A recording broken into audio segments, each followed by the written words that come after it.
5 Myths About Coffee. Source, Prevention. By visualgk.com.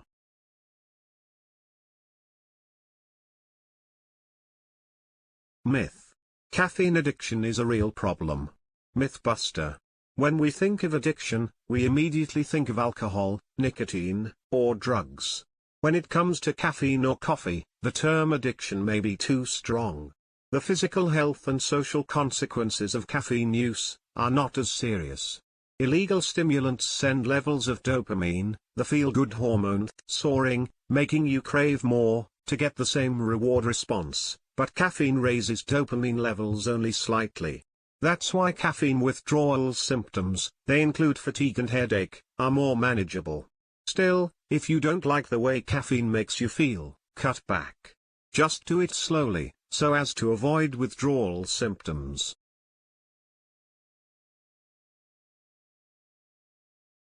Myth. Coffee is dehydrating. MythBuster. Caffeine is a diuretic, so coffee makes you pee more, but drinking even as much as 4 cups a day won't dehydrate you, research shows. That's because the water in the coffee balances out the slight diuretic effect of the caffeine. Look at the color of your urine for a clue as to whether you're getting enough fluid.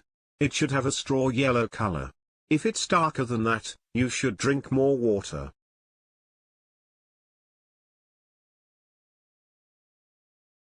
Myth. Drinking coffee sobers you up.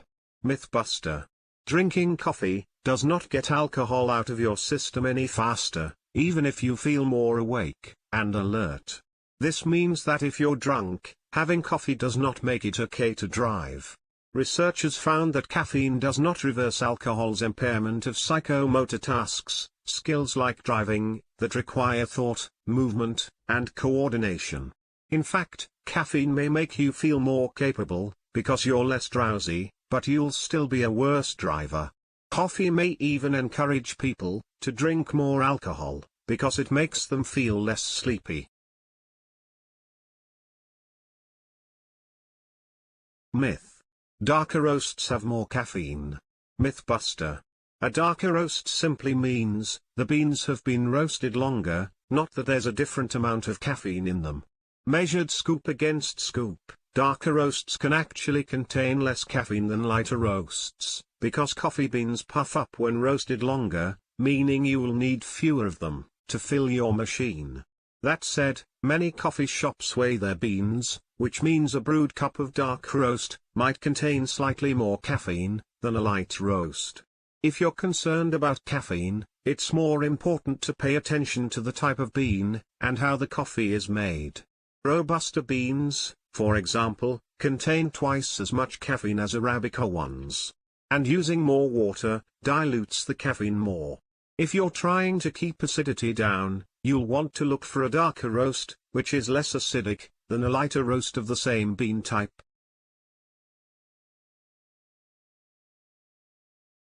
Myth. Coffee is bad for you. MythBuster. Just the opposite.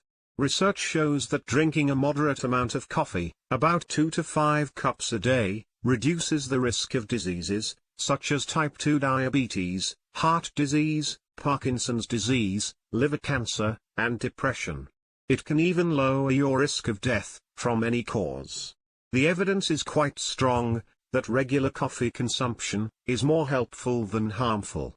Coffee is a good source of antioxidant and anti-inflammatory phytochemicals that can improve disease risk factors, like insulin resistance.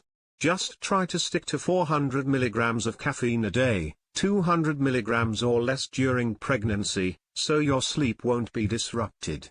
And go easy on carbohydrate-heavy sweetened coffee drinks, like vanilla oat milk lattes, which are really caffeinated desserts in disguise.